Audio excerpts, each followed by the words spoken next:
नमस्कार दोस्तों, हमारी आज की कहानी है दिमाग तो खराब नहीं हो गया है तुम्हारा। पति नरेंद्र ने लगभग चिल्लाते हुए पूछा। अरे, दिमाग खराब होने के लिए थोड़ा दिमाग होना भी तो चाहिए। दिमाग होता तो इस तरह की बकवास ही क्यों करती। सासू माँ ने भी ताना देते हुए कहा। आजकल पर निकल आए हैं महारानी के शादीशुदा ननंद भी बहती गंगा में हाथ धोते हुए कहा। 4 लोगों का खाना बनाने में तो पूरा दिन निकाल देती हो बहू, और अब ये नया चोचला शुरू करोगी तो घर के काम कब होंगे। अब तक चुप बैठे ससुर भी अपनी पत्नी की घुर को देखते हुए बोल पड़े। अब कुछ बोलोगी या यूं ही मेहंदी जमाए बैठी रहोगी। लंबी सांस खींचते हुए रुचिता ने सोचा कि अभी तो उंगली में दे ही दिया है, इसीलिए अब मुझसे से क्या डरना। 15 साल हो गए सब कुछ सहते हुए, सबकी सेवा करते हुए, पर नतीजा ठाक के 3 पात ही रहा। भूकंप आ गया है, पर अब बात सिर्फ मेरी नहीं बल्कि मेरी संतान और मेरे स्वाभिमान की है, और इन दोनों के लिए मुझे लड़ना ही होगा। रुचिता, तुमसे पापा कुछ पूछ रहे हैं? हाँ, सुन रही हूँ। और किसी से कुछ पूछने या कहने के अलावा काम ही क्या है सास ससुर का? किस तरह से बात कर रही हो बहू? पति है तुम्हारा, सास ने कहा। वैसे ही कर रही हूँ जैसे आप दिन भर पापा से करती हैं। घर की मालकिन के सियासन में ये सुन भूचाल आ गया। कुछ ज्यादा जबान चल रही है भाभी तुम्हारी। 1-2 झापड़ खाओगी भैया से तो सारी अकड़ निकल जाएगी। ननंद रानी बोली। क्यों दीदी, जीजाजी के झापड़ में जोर नहीं है क्या? क्योंकि आपकी जबान तो अभी तक चलना कम नहीं हुई। जोर का झटका धीरे से लगा ननंद रानी को। वैसे भी बहुत हो गई आपकी मेहरबानी। चुपचाप अपना सामान बांधिए और अपनी गृहस्थी देखिए जाके। और अगर यहीं रहना है तो दोपहर का खाना आप और मम्मी जी जिसे उचित लगे बना लीजिएगा।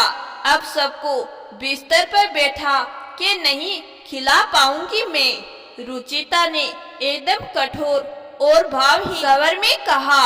और हाँ, अगर किसी ने मुझे ज्यादा डराने धमकाने की कोशिश की तो पुलिस कंप्लेन करने से भी नहीं हिचकूंगी मैं। अभी तक एक आदर्श बहू और आज्ञाकारी स्त्री थी, पर जब से मेरे नाकारा पति ने अपनी बेटी के प्रति अपनी जिम्मेदारियां उठाने से मना किया है, तब से मैं सिर्फ एक स्वाभिमानी और आत्मनिर्भर माँ हूँ बस।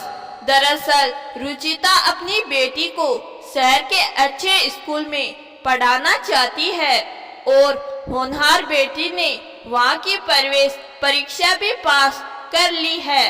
पर नरेंद्र ने यह कहकर वहाँ से एडमिशन कराने से मना कर दिया कि खुद तो कमाते नहीं हो तो क्या जानो कि 4 पैसे कैसे कमाए जाते हैं। ऐसा नहीं है कि नरेंद्र ये सारे खर्चे नहीं कर सकता है।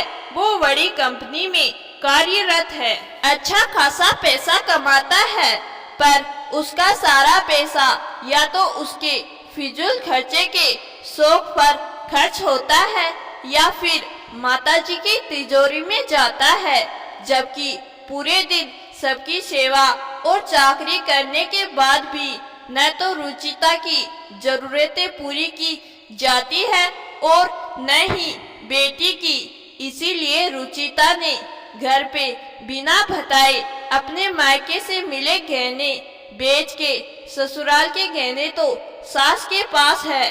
घर से थोड़ी दूर पर एक छोटी सी दुकान किराए पर लेकर अपना ब्यूटी पार्लर खोल लिया है। इसी बात से घर पर भूचाल मचा हुआ है। मुफ्त की बेजबान नौकरानी छीन जाने का भय सता रहा है सबको। जब धमकी से काम नहीं चला तो जबान में चाशनी घोलते हुए सासू माँ बोली, बहू भले घर की बवे ये दुकान में नहीं बैठती, नरेंद्र परी बिटिया का दाखिला करा दे। कल के कल ही सही तो कह रही है बहू, खुद रोटी बनाने के नाम से चक्कर आ रहा है माताजी को। माँ ये क्या कह रही हो, तुम्ही ने तो मना किया था यह कहकर कि फिजूल के खर्चे करने की कोई जरूरत नहीं। नरेंद्र को अपनी माँ का बदला चरित्र समझ नहीं आया। अरे चुप कर नालायक, जो कह रही हूँ वो सुन। मगर रुचिता अब समझ चुकी है आत्मनिर्भर बनना एक महिला के लिए कितना जरूरी है। अभी तो काम शुरू भी नहीं हुआ और घर में परिवर्तन दिखने लगा है। एक बार सब सेट हो जाएगा तो शायद जीवन और बेहतर हो जाएगा। कम से कम उसकी बेटी और वो खुद अपनी मूलभूत जरूरतों के लिए किसी पर निर्भर तो नहीं रहेगी। छोटी छोटी जरूरतों के लिए किसी के आगे हाथ नहीं फैलाना पड़ेगा। सोचते हुए रुचिता वहाँ से उठकर चली गई और कमरे में जाकर अपने नंदोई जी को फोन कर धन्यवाद देने लगी। आखिर उन्हीं के सहयोग के बिना ये सब संभव कहाँ था। इसी बहाने उन्होंने अपनी पत्नी को सबक भी सिखा दिया। थोड़ी देर बाद रुचिता दुकान पर चली जाती है। बिटिया खाना बना जाके, बहुत जोर की भूख लगी है।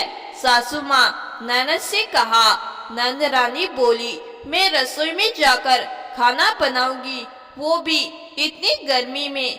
इससे अच्छा तो मैं अपने ससुराल चली जाऊं, कम से कम वहाँ अकेले मुझे कुछ नहीं करना पड़ेगा। मेरी सास सहायता करवा देती है। हाँ तो चली जा, कम से कम कुछ काम तो कम होगा मेरा। और सुन नरेंद्र, तू आटा गूंथ, अपने पापा से सब्जी कटवा, बहू तो कमाऊ हो गई है। अब सुख के दिन बीते रे भैया, अब दुख आयो रे। वही नरेंद्र सोच रहा था कि काश उसने इतना तरसाया न होता रुचिता को, तो आज ये दिन न देखना पड़ता। वही रुचिता सोच रही है, जो हुआ अच्छा हुआ। इसी बहाने वो अपने डर से आगे बढ़कर आत्मनिर्भर तो बन गई और अपने ससुराल वालों को सबक तो सिखाया। तो दोस्तों, आज की कहानी आपको जरूर पसंद आई होगी। कहानी पसंद आई है तो कहानी को लाइक और चैनल को सब्सक्राइब जरूर करना। धन्यवाद।